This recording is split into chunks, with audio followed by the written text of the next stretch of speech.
Good afternoon, everyone. This is one of the first in-person sustained talk. So I welcome you all for this. We are doing this jointly with for Sustainable Development at Berkeley Institute of Politics and Economics. I'll just spend a minute in telling what is sustain. So at PKC, that's Pune Knowledge Cluster, we have been doing this talk series for almost a year, but we always have been doing it in an online forum. So this is the first time we are having it in person.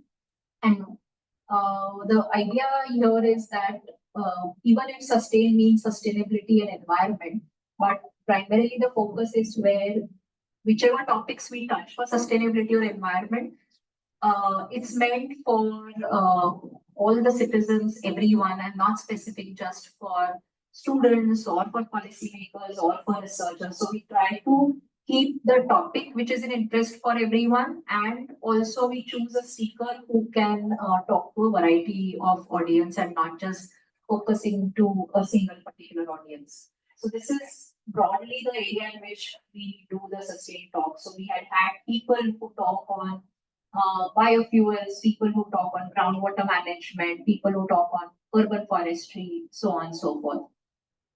So once again, welcome for the first in-person sustained talk series. Today we have Mr. Siddhartha Beninger, who is going to be a speaker for us for this evening. Siddhartha comes with a background of urban planning, and he is a director of Sustainable Institute in CDSA, that's Center for Development and Studies and Activities in Bausan. So CDSA is a very old institute, and they offer urban planning courses as an MA course, and they have been in this space for more than 25, 30, 48 years. And I must say that the campus of CDSA is amazing. It's in Bausan, so it's must visit for those who have never been to the CDSA campus. So Siddhartha has spent more than 15 years in this urban planning space, and he has worked with the regional as well as the national governments. Today, we want him to talk more about planning, development, sustainability, and how is it looked from different lenses, from the citizens, from the policy, from the development side, from the student side, so on and so forth. He also runs Alliance for Resilient Cities. It is kind of supported by UNICEF India, and it's a movement which they are trying to do as quantified cities movement in different places, and they are quite actively doing it in Pune. So we'll also like to hear from Siddharth how, as common citizens or students or anyone who is interested in this space, can join this Alliance for Resilient Cities, and what is the aim and what we plan to do. So the title which she has chosen today is The Interest of Quality of Life, and I think that very much resonates with a lot of things which are happening right now in Pune. Let's for the district of Pune, but we do see rampant development, concretization, water problems, water logging, especially these things we are seeing in last several years, and something which we witnessed a week back also when there was a deluge of rain. So how does all of this fit into the planning perspective, and how does it affect the quality of life for the common citizen? We hear from Siddharth. So without taking much of our time, once again, I welcome you for the Sustained Talk series in collaboration of Center for Sustainable Development at Berkeley Institute. So the way in which we plan to do this today is Siddharth will touch upon these things for another 20-25 minutes through his presentation. And then we plan to keep it more of an open dialogue where everyone can interact with him, and we'll have it more in a discussion format. Thanks, Ashwini. I'd like to thank PKC Center for Sustainable Development, the whole organizing team for having me here. I'd like to thank all you guys for taking the time to be here for this presentation. And I'll kick off with the title itself. So one of the main goals or one of the main outcomes that we look for when we are planning is to ensure that we achieve a quality of life for all citizens. animals, whatever we are planning for, we have to ensure that there is a high quality of life. And that high quality of life is contingent on, or it has to be sustainable. And hence we address sustainability as one of the most important aspects of ensuring quality of life. So I always refer to this Bertrand Commission report, sustainability, which is essentially, meeting the needs today without compromising the needs of the future generations. Along with sustainability, I also always push for resilience, and I think resilience. While I've been working, I've realized that resilience brings everything together. There are convergences across sectors that can be achieved through thinking about resilience or the concept of resilience. I follow this definition, which is the UNDRR definition. I always feel that these definitions are also working definitions. They can evolve as our needs evolve, as technology advances, as we get better means, methods, whatever, to achieve our ends. So, what I felt was like this could be interactive right now, which was the general definition on Google for quality of life is the standard of health, comfort, and safety I added, and happiness experienced by an individual group or all groups. Sorry. And so to make it a bit interactive, what do you guys think? Do you guys think there should be anything added to this? So we've got health, agreed, comfort, very nice. Safety, I thought was very important because you should feel safe to feel comfortable. And you should feel safe in the fact that maybe there is no scarcity, or at least you can get what you need. Those kind of, you have access to things. And then finally, you should be happy. I do not subscribe to the Bhutan Happiness Index, but I like the concept. So, do you guys feel we should add anything more to it? Or I can go on, but if you guys feel strongly about something, you can tell me right now. We'll add it to this discussion. No? Should I go on? Yes. Professor Beninger. Yes. I think something that is very important for human beings is work. Yeah. Being creative, creating products. Yeah. It may be services, it may be actual products, physical products. So being busy. The working and giving, you may be. So gainful employment. No, I'm not even talking about employment. I'm saying you may be a playwright, you may be a. Being productive. Okay. Creating, giving some space for creativity. So we can add opportunities for products. Because it is the human vocation. Because it will part, I think, form a very important part of. I agree. So I think we can add that also.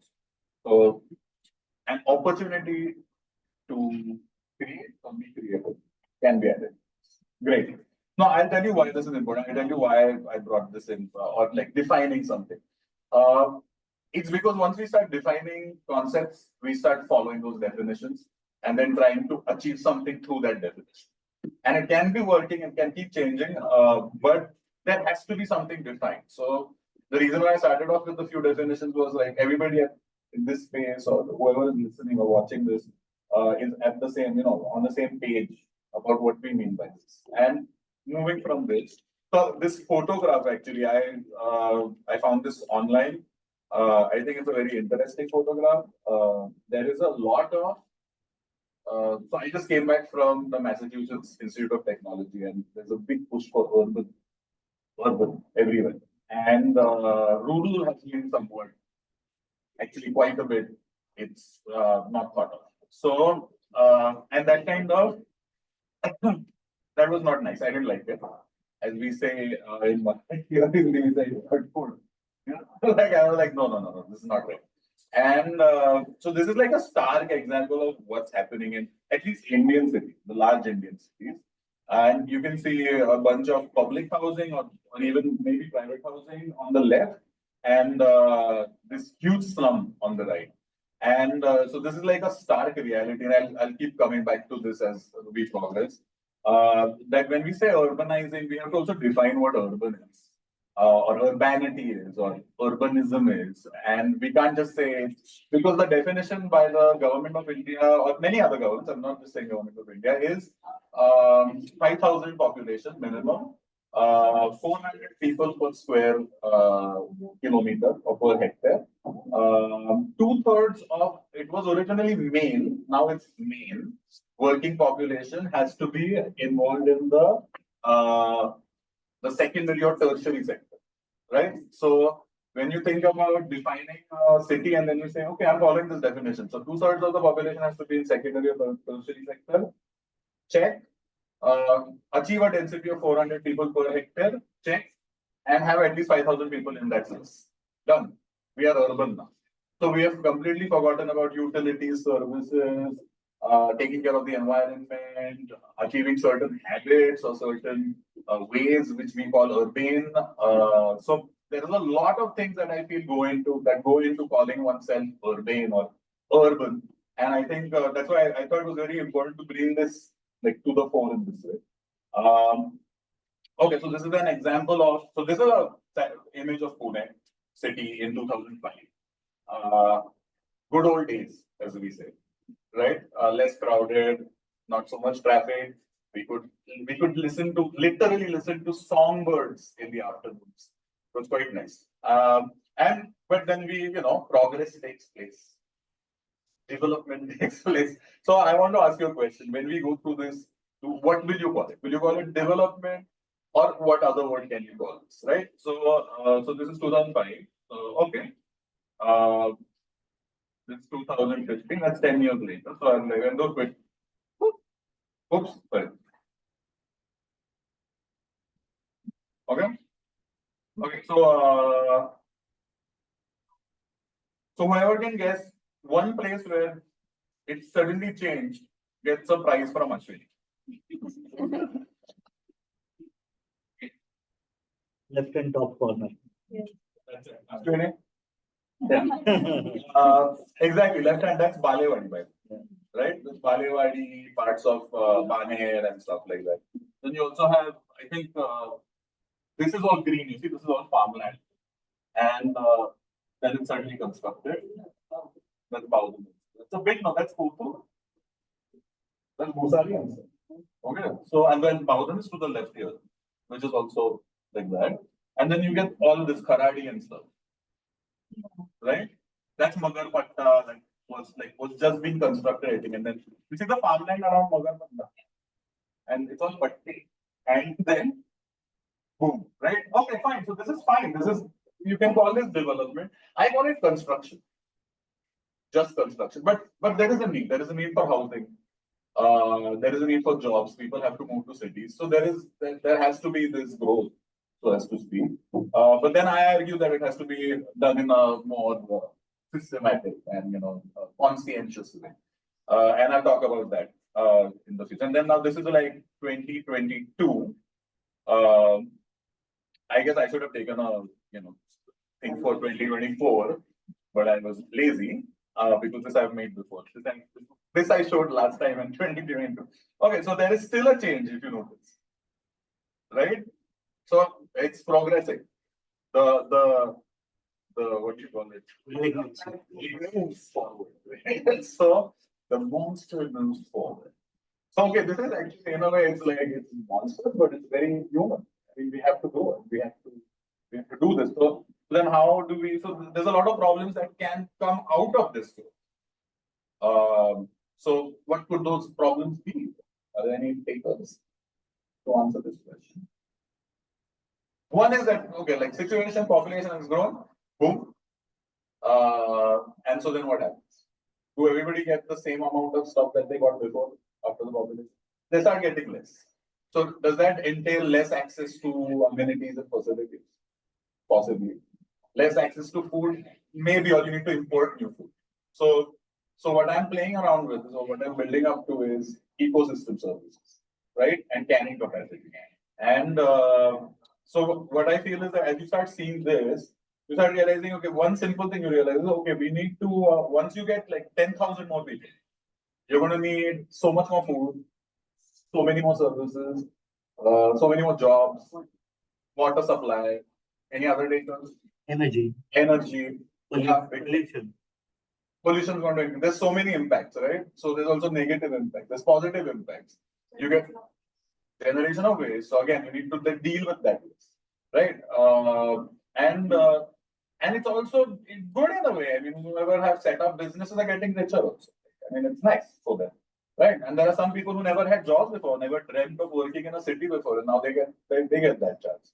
So there's like we need to like balance this in a particular way. But do we know what the balance is?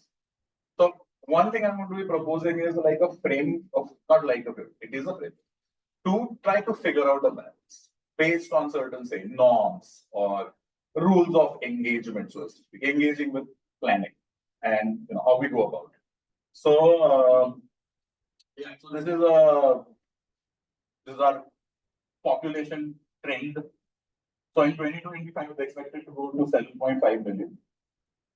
Right now, it's at around 7 million. I don't believe that. I think it's more than that. But fine. This is for Pune city proper. And then I've just when like you brought that example of water. So the norm, I think it's come down now. But we play with 130 liters. It's the same. 135 liters per person. Okay. So 135 liters per person per day. That's not bad.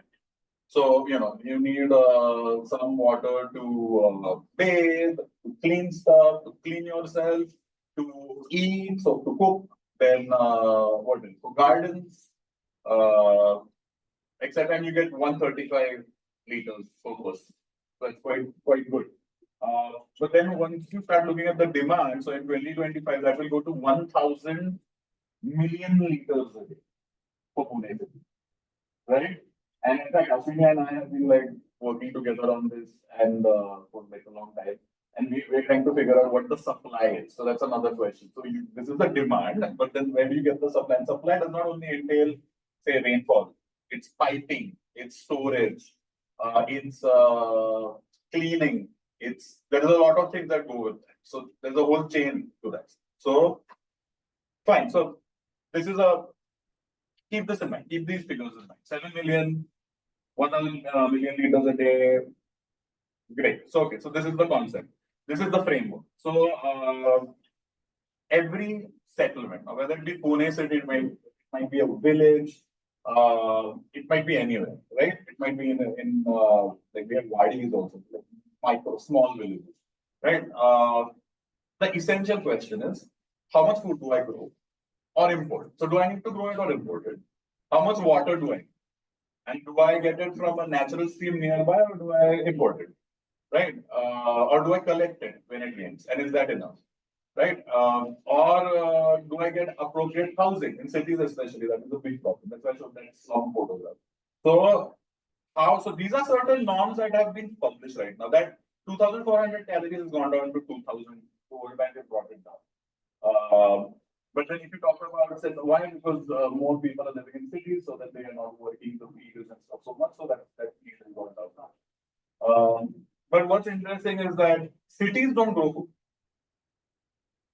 We only import food, unless we're growing some stuff in our gardens.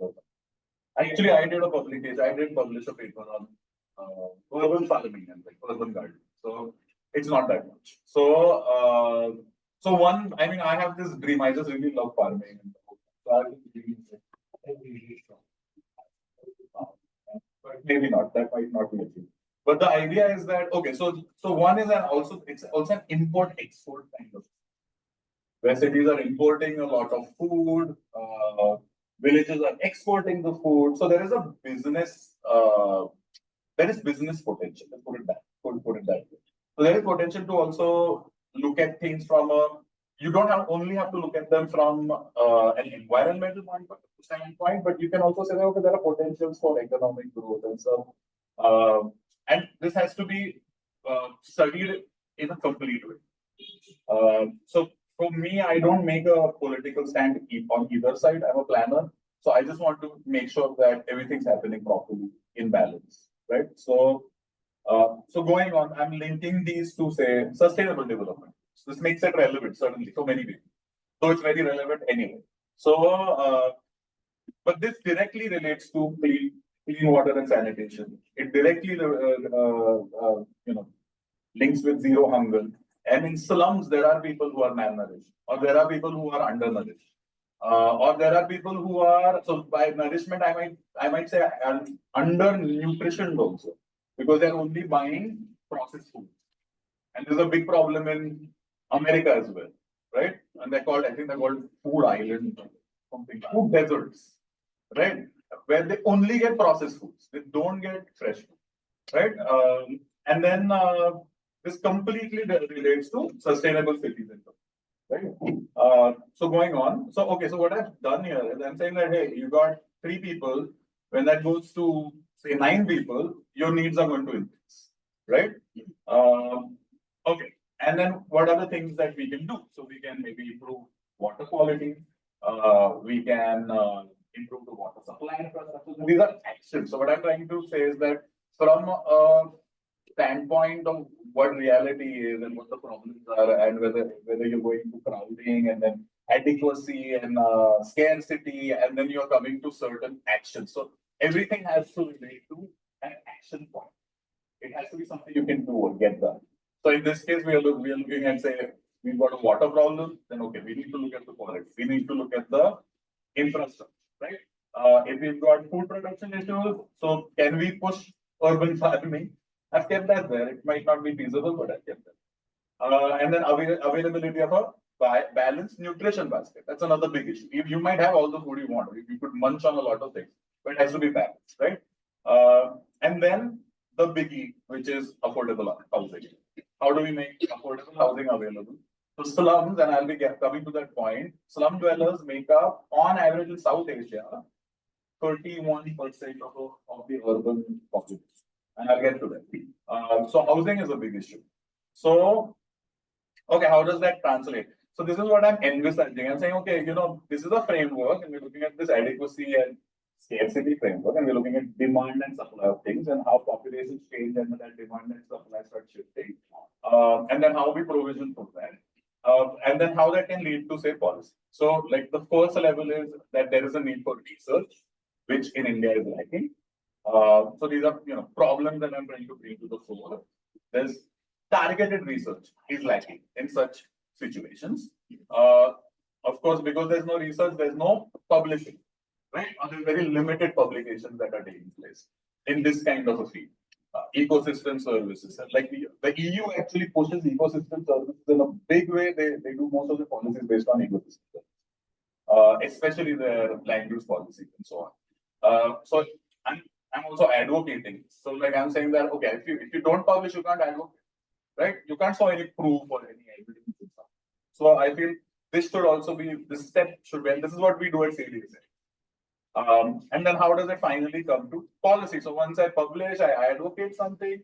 I try to create a consensus amongst my peers, and then we build an opinion. Once you have an opinion, it can be dangerous if it's not based on evidence. It's not based on rigor. But once you have an opinion, those opinions build, and especially in a democracy, then your lawmakers or your politicians say, "Hey, my electorate wants this." So then they say, "Okay, now let's push this kind of a policy," and the policy is pushed. So what I feel is that it's important for us as planners or for us as scientists to start pushing this through policy. It has to always reach them. It has to be actionable and it has to be implementable. Otherwise, there's just no use. You can just sit around screaming and yelling, and if you don't publish, so publishing is extremely important. That's another big thing that I'm trying to do. And that's what we push at CDSA. So how do we get it done? So like Ashwini mentioned, one is we need partnerships. So the Alliance for Resilient Cities is one of those partnerships. It's a platform. It enables colleges, think tanks, government institutions, departments to come on board in this process of what?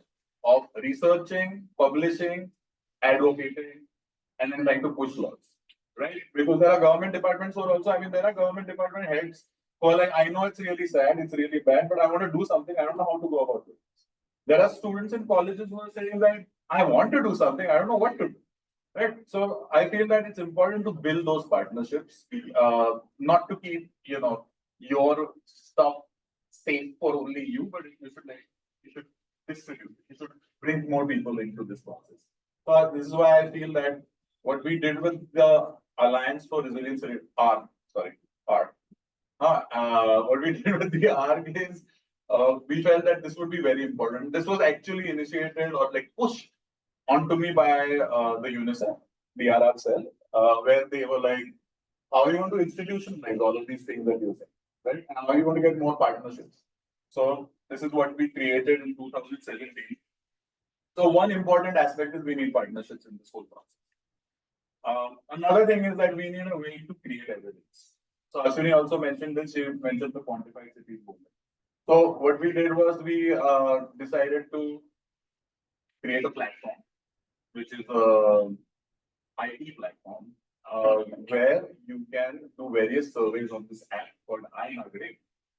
Name is not important, but we felt iNagrik in the context of Pune and India is important because we want more citizens to be part of the process. We want them to participate. And this is how they kind of participate. They use the app and they upload problems or situations or surveys from the ground. And what happens is using the Alliance for Resilient Cities, we partner with college students. They come on board, they get internships, and they start collecting data and stuff like that. So we initiate certain projects in adequacy, sustainability, resilience, and so forth. And we use this system, which is an open source platform. Everybody can join it for free. And they can then start sharing data. So what becomes interesting is that you have various scientists, even from outside India, but you have scientists who might need data sets. So you can provide those, right? So this is also another, like, what do you call it? A feather in our hat. So we push evidence creation, we push participation through this system. Okay, and then in a nutshell, what it does is you collect the data, it's pushed to our dashboard. There is on the spot, there's some analysis that takes place. And then that is pushed to various stakeholders. You can make reports or you can just send the analysis itself. And then you start realizing who has what problem. So where is the problem happening? At what time? Right? And then you also have like breakdowns. Now in this example, it's essentially walkability. So they're saying what is the breakdown? So that pie chart is showing obstacles that people reported, right, while walking on the street. So in Pune, we have a big walkability. In India, we have big walkability. So this was one little study that we were doing. Okay, so we look at everything from not just an urban context. We look at it from a urban, rural, and regional context. Why? I mentioned the dependencies for food, etc. Migration. So this is a urban-rural interplay that continuously takes place, right? And there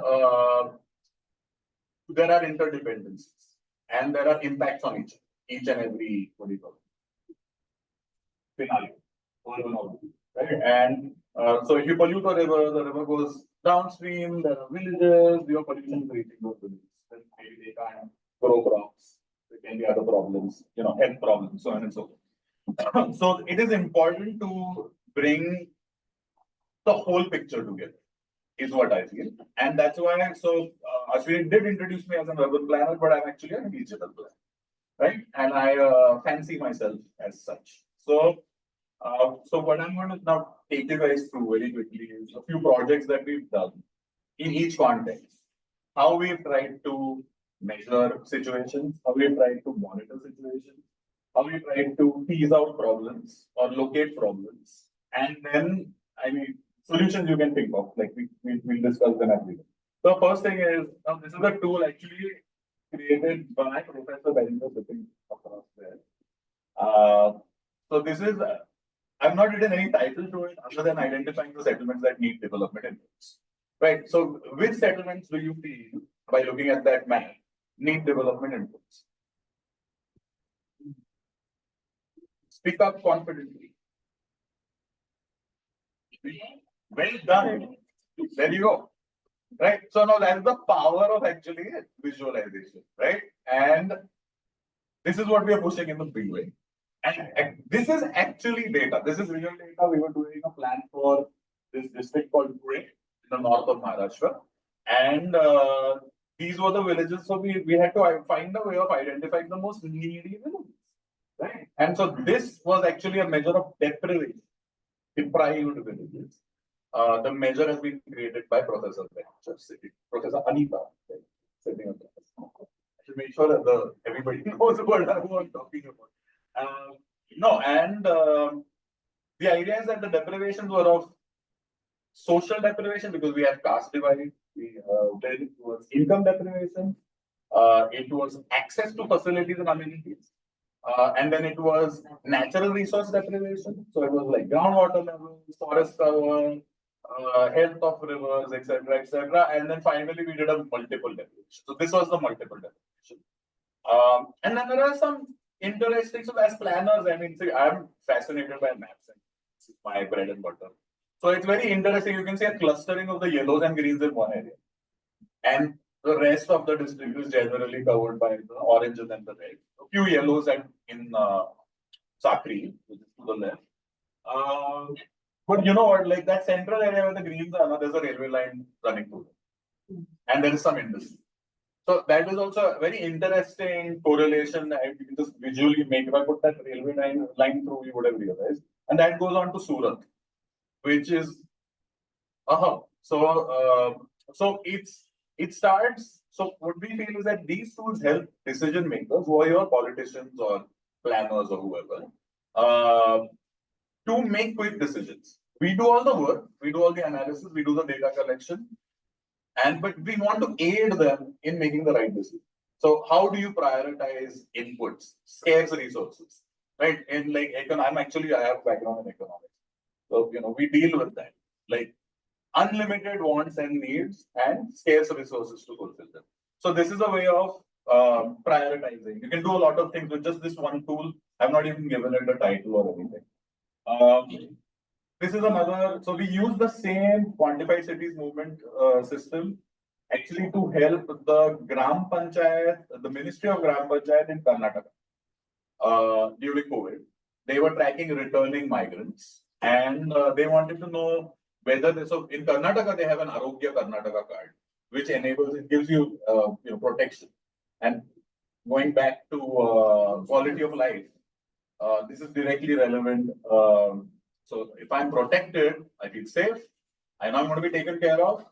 I know I don't need to run around taking a loan from somebody to get treated, so on and so forth. So this is a very important aspect, and this is a finding that it was very interesting. So this is a district near Mysuru, and they like you can see 90% of them said that we don't have an Arogya Karnataka. So, okay, so then what's the first action you would take? For the audience watching this, I'm turning to the audience sitting here to answer. What do you guys think would be the first action you do? Keep them with us. Perfect. Yeah, and now what do we also see? We've got their location, right? So we know where they are. So if I zoom in, I can actually literally zoom into that village and like I know where they are. That's privacy issues, but the Karnataka government said that no, we need to know because why? We need to reach them, right? They even took their numbers down. So that was also in. I was like, are you sure? Like, okay. But they were like, no, we have to do this, right? But that was great because then during COVID, it's emergency time. You can get a team on board and just say like, okay, call these guys, ask them, do you have this? Confirm with them. And then say, okay, we're coming to you. And if there are more than maybe 20, 30, you can even have a stall in that village, saying that everybody, like come and get your Arogya. So this is one way of also enabling quick action using a monitoring framework. Who collected that data? It was the, what did you say? It was the Panchayat Development Officers, okay, also known as the PDOs, right? And so we did an online training on Zoom or whatever, right?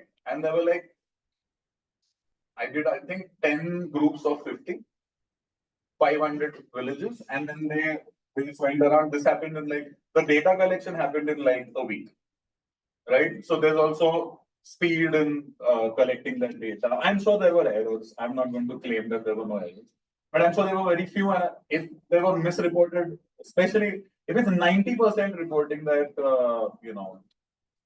So it's okay, like, we get some, at least we'll cover everybody. Okay, another way of looking at, this rural down, I'm making a regional rural connection here. So what happens is there's also agriculture is very good, or it's considered a rural sector. So what we did here was to create or help create jobs. That same plan that we did for rural, we looked at what areas in which, what a taluka is, right, everybody? How much of the area is under what kind of food group or like cropping group? Why? Because this helps us identify what potential for agro-based industries we can identify in that case. So this was very useful as a tool.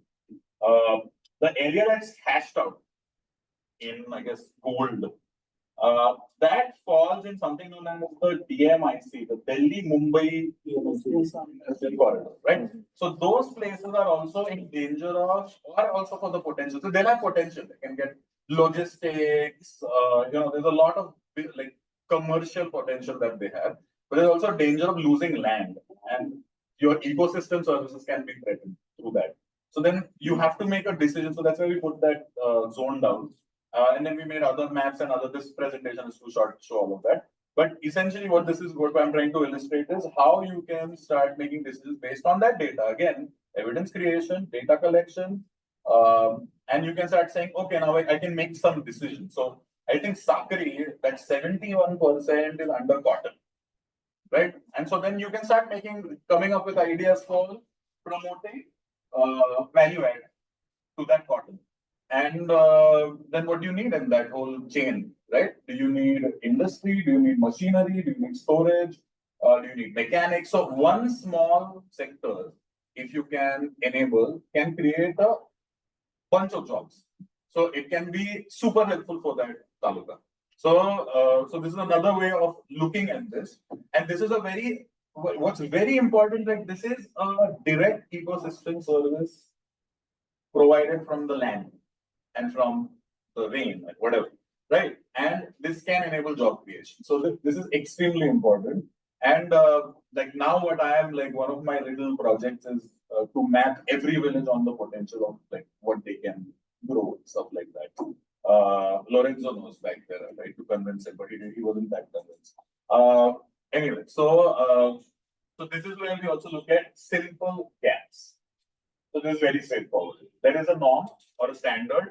It says for such a population, such and such. So it's saying a population of 125,000 persons is entitled to a college.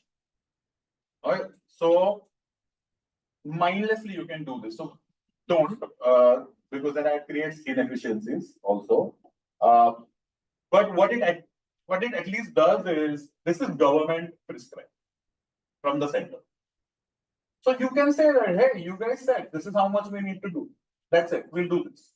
Right? So this, in a way, it gives you legitimacy to your plan. And then you can see we started seeing those gaps. You can see the gaps in even I don't know what CHWC is. Community Health and Welfare Center. So now once you add up also, you can also see excesses because we were looking at inefficiencies.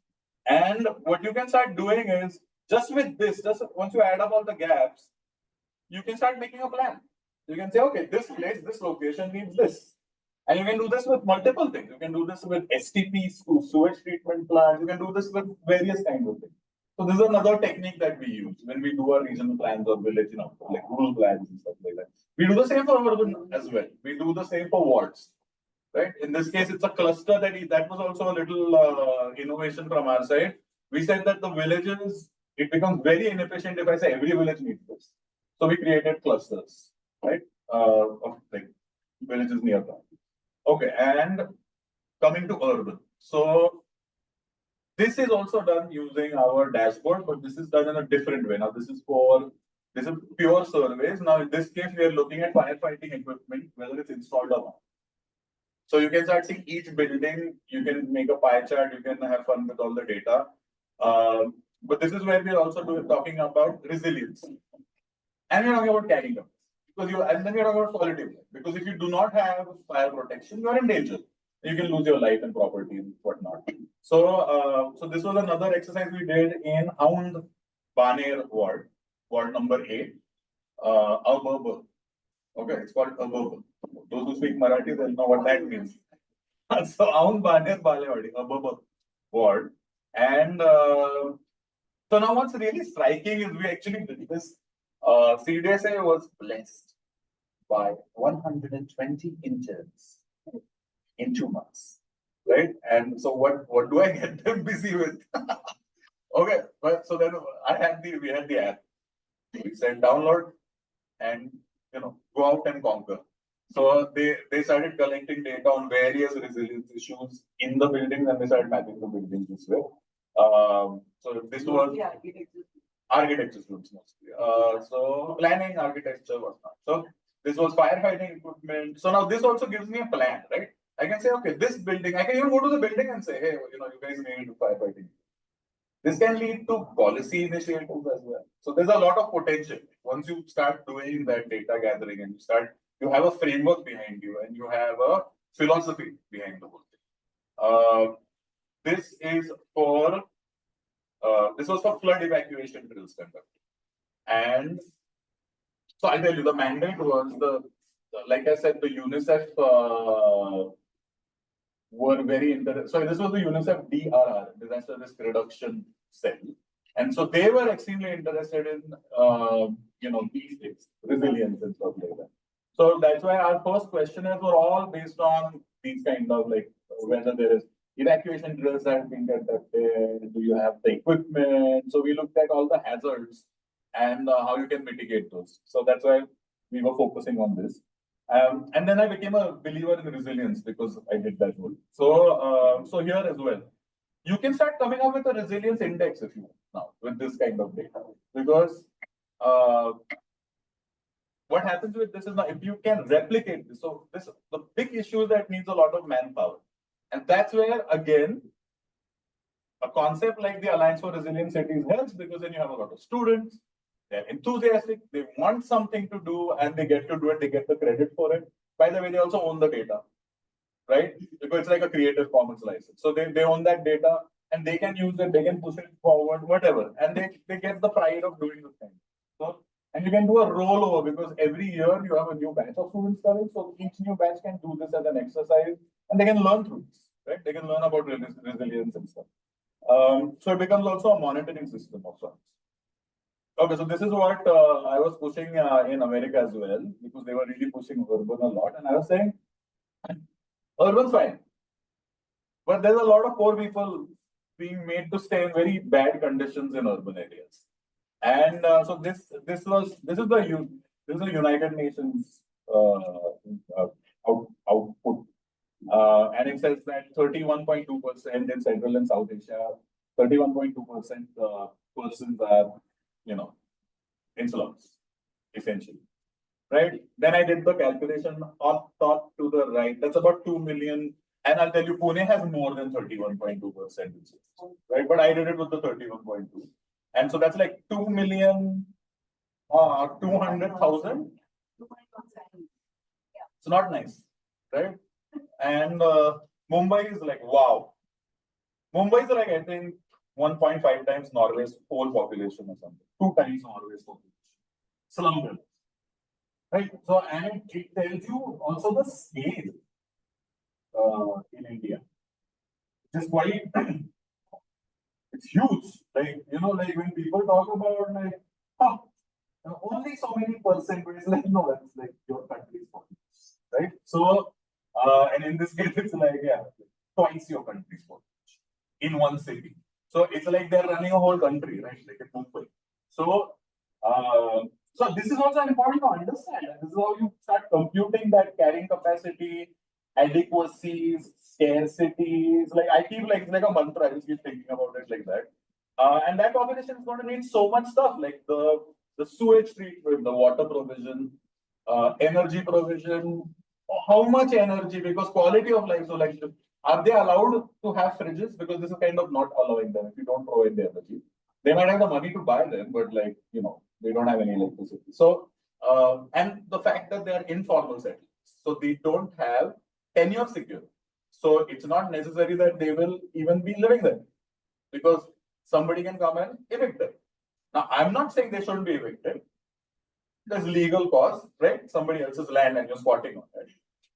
So then there is an argument that then should we, so is this a good thing that people are migrating? It is. I come from a migrant, everybody comes from a migrant family. At some point, everybody was. So I can't say that you're not allowed to come into cities or something like that. But then the argument is that can we make better central places, some other smaller towns that can be developed to absorb this kind and provide the opportunities and that, that carrying capacity that needs to be studied and that needs to be looked into. So this is an interesting question. And this also, I kept this as food for thought that, like, I mean, we're saying it's urbanizing, but is it like good urbanization? So it's another question. And so then this is the exercise we did in Dharavi, which it was actually it was a competition. And we were trying to come up with better housing. So this involved a lot of architecture and like layouts and stuff like that. So what we did was we essentially went with this model of the entire Dharavi region. Then you create precincts and keep this pinkish peach precinct in mind. So it will be in the next slide also. I'll show you what we did. And then you create a cluster of houses. And so then in that we provided sewage, composting, solar. So we try to make it as sustainable as possible. That's why all your energy needs and everything come through. And it's planned in such a way that it does meet that sometimes. So we move ahead of the standards. You don't have to follow government standards. You can create your own standards. So that's another lesson. And so this was the example. Yeah, there was. Yeah, but I'm not going to spend time. Time is of essence. So this is how we also try to preserve the green spaces, the streams, because these are mangroves, and this is Mahim Creek. So whoever knows, they know how dirty that area is and stuff like that. So how do you protect them? How do you ensure that the people are also accommodated and the nature is accommodated? So this was an example. So how we retain certain properties, amenities. So there were temples in Dharavi. There are many activities happening there. And so then we identified the streams. So you see the green lines on this top map. Those are streams. So we created a buffer on both sides of those streams. Then you can see we proposed the Mahim Nature Park. So we said, okay, let's protect that whole nature park. And we created more green spaces along the creek. So we are basically pushing people inside. And then on the bottom map, you can see how we have formalized the neighborhood. So we've given it some form. We've given it like a gridiron pattern of roads. And then you finally see that box again, which is again the precinct, this one. So you can see how the green spaces are running through it. If you notice, we followed this pattern of like having central courtyards in between. The temples have been preserved, the schools have been preserved. So the idea is to also, and so yeah, so that's another thing that I was thinking of when I put this down. Do no harm. You might have amazing inputs, and they might sound like wow, and they might do a lot of harm. So also take care of the impact of your inputs. Okay, so call to action. Right? So we need a lot more research and knowledge creation. We need, we need to help our government. So they need a lot of technical assistance. I'm not Shivdas Meena, who was a secretary in Delhi. I showed you the letter. So he sent a letter in 2018 saying, essentially in a nutshell, there are no planners in the government, right? Who've got undergrad or postgrad degrees in that, eventually. So then I felt that this technical assistance should be given. So there are many professionals who are working, so they should be given the opportunity to give the assistance. So which they're not. So then I think publishing and stuff will help. Advocacy will help. Another thing is developing projects, coming up with solutions. That is also extremely important. So I feel like from the whole framework that I showed you, I hope I didn't take you down this winding road where you're now very confused. But the idea is, the way I composed this presentation was I take you through certain, it will be overlapping. So the idea is, yes, program for project management, extremely important partnerships. In fact, it's one of the sustainable development goals, creating partnerships. So I think this is extremely important. Cooperation is important, and it's not done to the extent that I feel it should be in India. So that's another thing I'm pushing. Advocacy, of course. Though we are professionals, we advocate a lot of causes, a lot of environmental causes, whatever we feel is like really important needs to be pushed or something needs to be protected. So I feel that other professionals should be part of that. It doesn't mean you're an, what do you call it, anti-development or, if you feel that the ecosystem service is getting affected, yeah, I am anti-development and I'm pro-nature, right? So you have to understand through our professional ability, we can prove it because we're talking about evidence creation and stuff like that. And then finally, very important, decentralized cooperation is essentially also working with local leaders, local people. That's why that angle of participation, getting them involved, because they are the owners of that space and they're the owners of those activities. So, or even of habits which they need to change. So making them realize that maybe this habit has a bad impact, maybe we need to change it, is extremely important. So that's why we feel that decentralized cooperation, bringing them on board, not just to get their feedback, but to make them plan for themselves, so as to speak. We just provide the tools, is extremely important.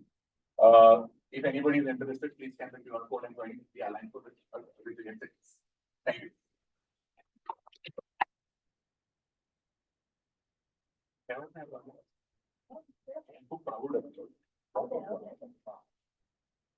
So any questions?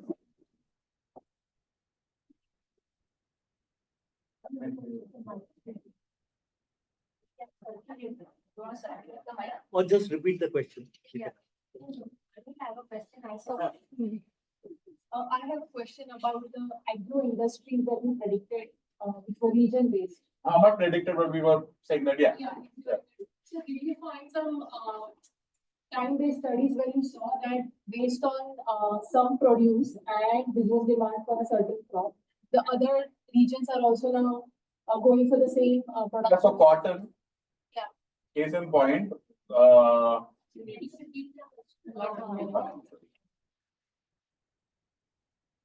you mean to say the agro industries which were present in one, does it have an effect on the neighboring places as well?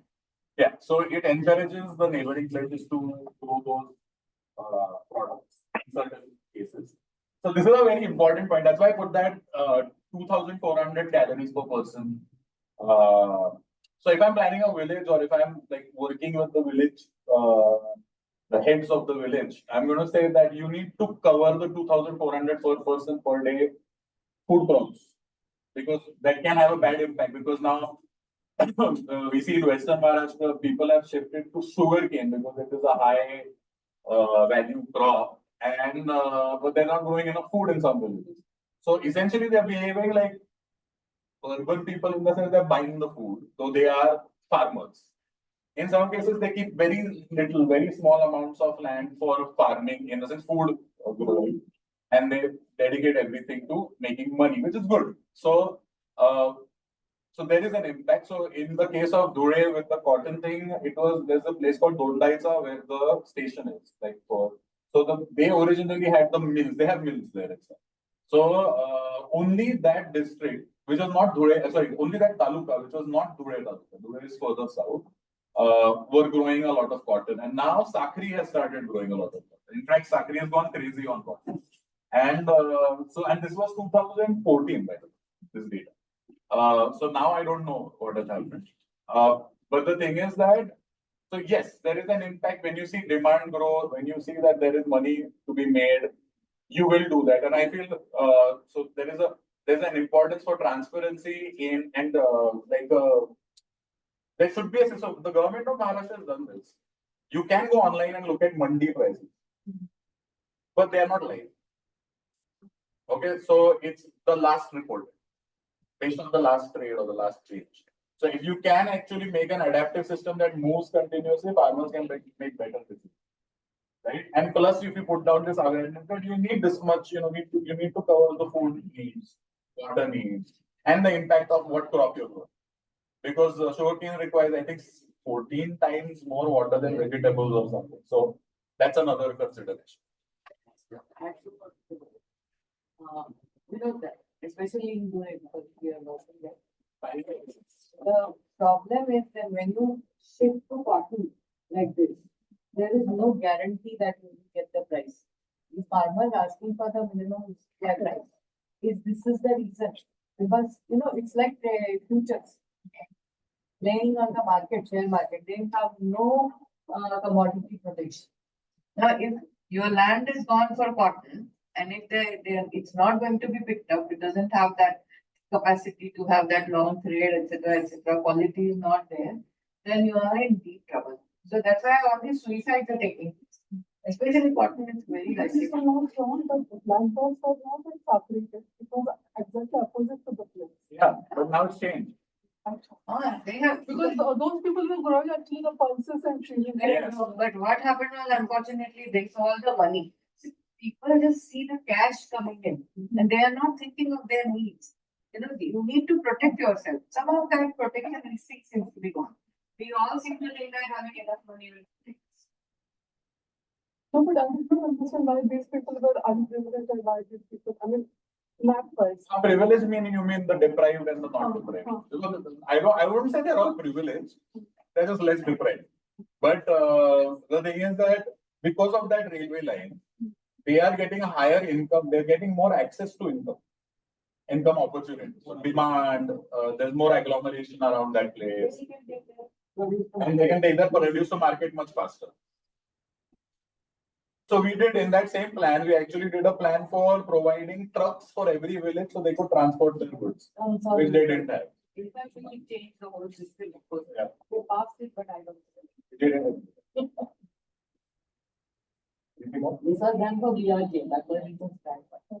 The government. I thought Nandapur is more. Nandapur is also there. We have done. And the story is the same. We since have done 19 Nandapur also. Nandapur actually more than cotton. No, and tell them that the story is the same since 1970. Yeah, it was never developing, no? Yeah. All the foreign agencies go there and fund it. But nothing is happening. How is that possible? Even the foreign agencies, donors, they should think that how come, where are our donations going? Somebody needs to all that. They didn't hold the DPC meeting in which we were supposed to present our plan. Development Planning Committee. They did not like the plan at all. They did actually, so they went through the whole process. And so we didn't get paid for long. And there was some 25 lakhs. Next question.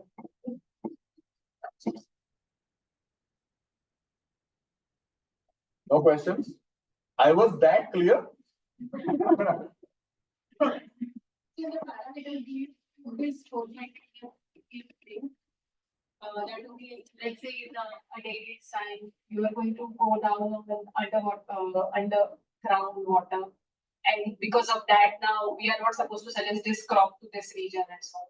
So there is no system right now like that. And that is my dream. And so the idea is that that's why we need data. And that's why we need more studies.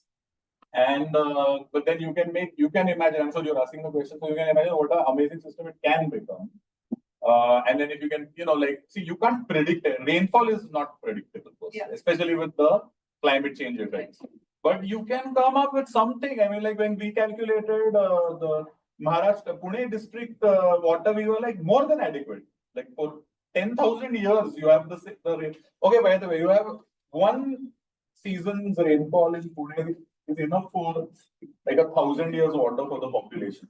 That doesn't mean we're getting it. Yeah. The other thing is we have developed a tool for land categorization. Find out what the basically. So we can. Yes, we do have that. And we can give them a geographic pattern also in several crops. One type of land can grow only one crop. You will have 10 options, but the farmers can decide what they want to do. But the problem is that the government is not interested in doing it. See, in the ultimate analysis, we end up working with the government because they are the ones who are doing all this. So these days we have started working with Gram Panchayats to help them to do the GPDPs. it's more, I think it will go more than where it should go. So what is the land characterization that you talked about? We talk about it soils, we get gradients, we get, different This kinds is of. physical description of the soil and then. We have the information actually, data is on it. And then you can always go and take a sample and find out if you're right or wrong. So we have plots where we can check whether the typology is correct or not. so how does the model work in rural areas? Do you send urban student interns there, or you have the? Also, you go to the colleges. And so then you get the Kusi with their PhD students and stuff. That's more than interesting. Yeah. Great model in terms of building ecosystems. But those local capacities are also improved. I wanted to say one more thing. So, like the techniques that we use, I guess this is like I didn't mention this point as well. So, when people talk about like planning or plan or stuff like that, only think, okay, first of all, architects are not planners. Architects cannot be planners unless they learn planning, right? Architects design buildings. So this is a big issue. Everybody thinks, people have asked me, like, I'm a planner, architect. I'm like, no, I'm not an architect, right? I come from an economics background. Ma'am, she was talking about the land capability and stuff like that, but she knows how to do that because she's from the geography background, right? Then you need sociologists, you need anthropologists, you need political scientists. You need ecologists. So the thing is that planning, there's a very important point which I missed out on. We are converging our fields to actually ensure that there is a good quality of life. I think that I missed out. So a good quality of life can only happen if all these fields converge. And it emerges into a transdisciplinary where you can move from one discipline to another seamlessly. Exactly. And it has to be that. Instead of multidisciplinary. Because I can't claim to know everything. Like I shouldn't. It's wrong. Know when to go to a statistician, I mean, I should understand enough statistics that person cannot cheat me. That is also very important. But I know, okay, this is where I stop and I go to the right. So it is very important to have mutual respect. For everybody, because you are working when you're working for bringing sustainable development, everybody has a place in it. It's a huge space. I don't know why people fight with each other for that. It's a huge space. Okay. No, I mean, like, even like, for instance, ESG. That's what we were talking about right now, essentially. Like, so there's no need for like new terms, but like it's actually, I mean, whatever I've said or presented right now is a no-brainer. It's common sense. So that's also there. So you're working with panchayats now, ground panchayats. Yeah. Can you give us some examples? So there is We did about. it's my turn. Oh, I'm repeating my question. Yeah. Could you just share how you're working with ground panchayats? So how we work with Gram Panchayat is so how we are mandated to work with Gram Panchayats. So then we can get 2 or 3 types of mandates, first of all. So the first one is the government, the district government hires us to work with it. 2 is that the Gram Panchayat approaches themselves and they say, help us. And then the 4th is, which is the 3rd is, which we did for in the maps that I showed you. That was mandated by the center under this backward regions grant fund. And then we went into the villages and then worked. Usually it's the district authorities that do this. Or it's the state authorities that do this. I forgot. States also, they majorly mandate this. And they fund these exercises. So they might even do it with, so we've done a few projects with Yashoda also, if you know about Yashoda. So now the most recent was something known as the Gram Panchayat Development Plan. So we work with, I think, 14 or 15 Gram Panchayats from Gadchiroli. So they're all tribal. And, sorry. Actually, that was not mandated by any. No, but that's what I'm getting at. So that was not mandated at all. That was actually funded by us where we got some CSR to do. So there are so many ways you can actually go for graph. And we got from JSW, that chief minister rural transformation mission. Then we did 30 ground of the government. That is what we are doing. We are doing, our focus is on capacity building. And the second one we did for Mother Battery actually. He asked me to do it. And so that was some 17 Gram Panchayats, tribal ones he's talking about. And they have just got the village, the forest rights. So we work with them. So it is mostly capacity building. It's discussion, dialogues, asking them their problem, teaching them some techniques, very simple, straightforward. And also talking to them. Explain your.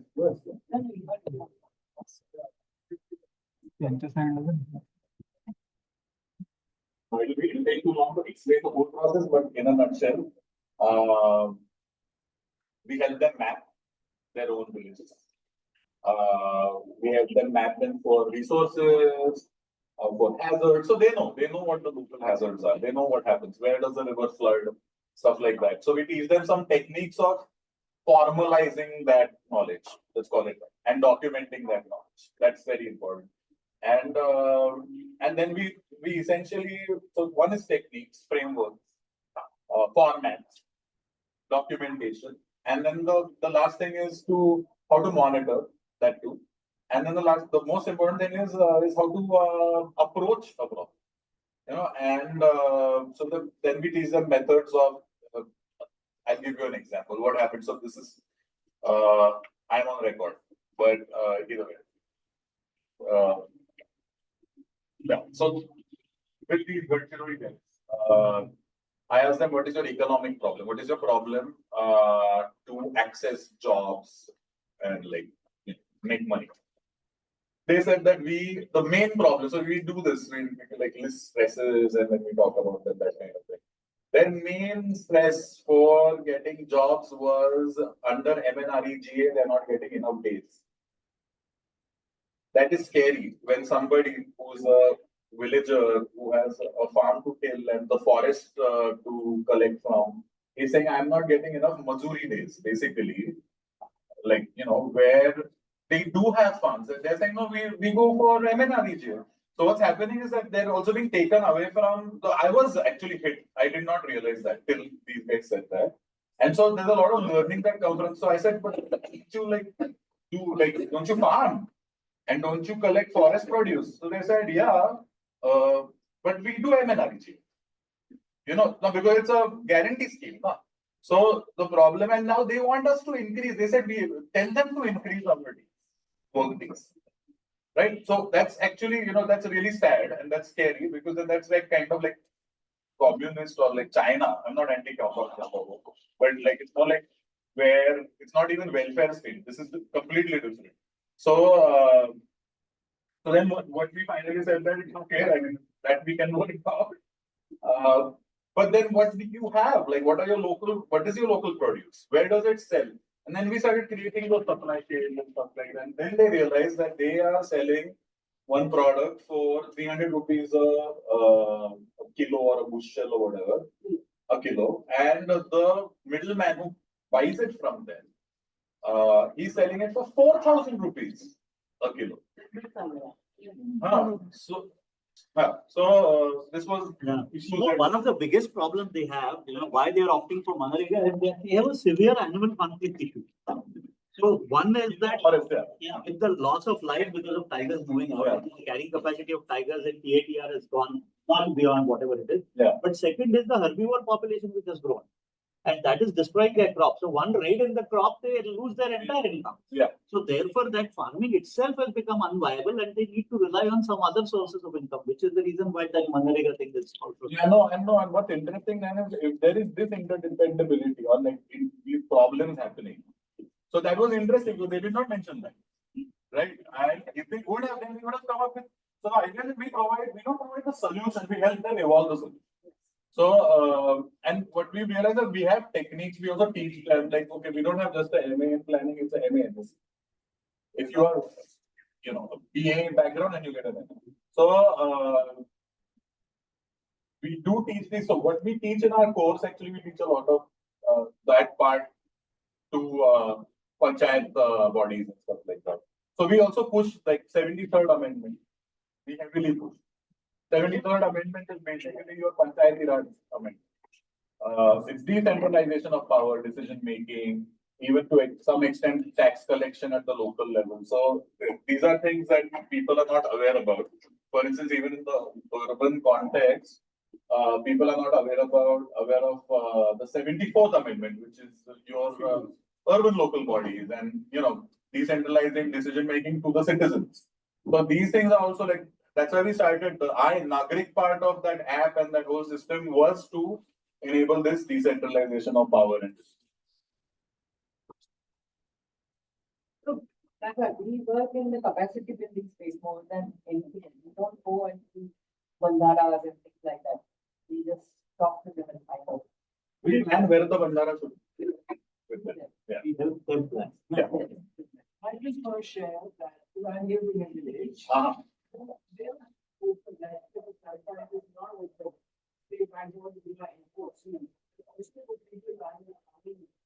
It's not broken, and of course, people broken. That would be a block. They're wrong with that. So they're not open. So one of the problems that go for the downscale there. But if you had a meeting for a general assembly, and suppose that this is between sewing machine, anything, there are schemes, many schemes. So whoever is sitting in, whoever comes to that meeting, those same families keep getting the everything, 5 or 6 families again and again. And they do not, I wanted to attend, they won't even invite me, I get to know sometimes. Now I'm not even trying. So what I'm saying is, it's a WhatsApp age. Yeah. Everything should be on WhatsApp. They should have lists. Whether it's this flooding or whatever, they should have lists with everywhere. And how to make the capacity of the larger village. Because the Panchayat, the Sarpanch himself is smart, he knows how to make money, how to handle things. They're keeping it limited. So how do you break that? How to break that? How to make increase the capacity at the larger? How can they get to the Panchayat also?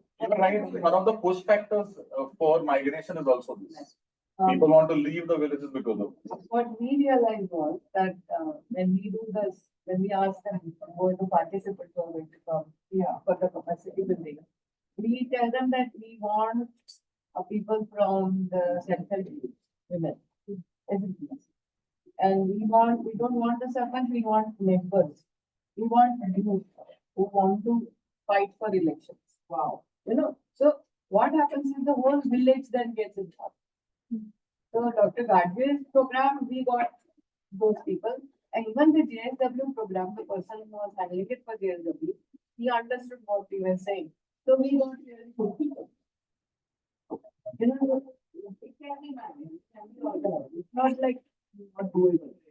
The thing is that SAGs are, I think, very, very strong. It's a strong resource. So what we are trying to tell them is that you look at your resources, which is including skills. It's not money at all. We are not saying you look at your land, what is the value? You look at what are the products you have. What are the skills that you have? And they have enormous number of skills. They don't have to make this corporate because and they only do corporate. Because and talks. Those are the government schemes that they put for many years. So now we are trying to get them away from that. Do some other stuff. They also need to get involved in e-commerce. So maybe in the interest of time, we should conclude today's session, and I hope some of you could scan the QR code which was given here. Else, I can also share Siddharth's details to those who are interested and want to collaborate more with CDSA and join the Alliance for Resilient Cities or any other collaborations if they want to explore, so on and so forth. So, Siddharth, thank you so much for this talk, and I hope it was quite engaging for everyone here, and sure they reach out to you more on this. So once again, thank you.